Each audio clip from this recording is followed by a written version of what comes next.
gelmişken işte Adıyaman'da lokantada para vereceğimize gidelim orada bir şamata yapak. Biraz hava mağı orada yemeğimizi karnımızı doyurak.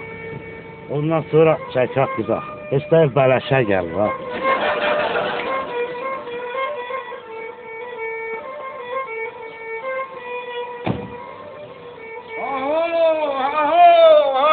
Bakır, bravo, Bakır. La yandım aho, la yandım la. Ya yandım la. Aho Bakır la, aho la. Ne kadar sevmiş bu Beko'yla bunu. Kendi yandırmışlar, yanmış, ciğeri yanmışlar, ciğeri yanmış. Baba ciğeri yanmış. Anladın mı? Ciğeri yanmışlar, ciğeri yanmışlar. Bravo.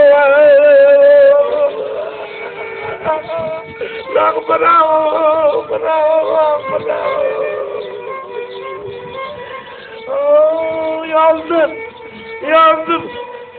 Ula Bakır, yandım la.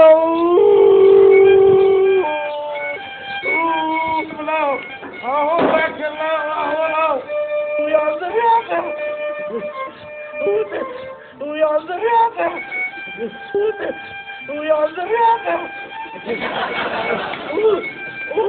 Ulan sen yandım lan. La yandım ben sen yandım. Karım hakikat yanıyor lan. Yani.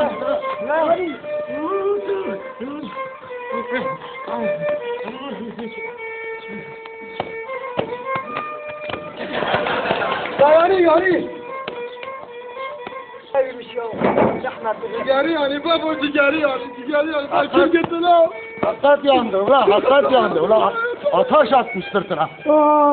Bekir. Vallahi yandı da ya, sırtı yandı, suratı yandı. Ya ciğeri yanmış ya. Bizim de öyle. Vallahi hakkı helal et. Hakkı helal et bu. Helal olsun. Tamam olsun. Hadi.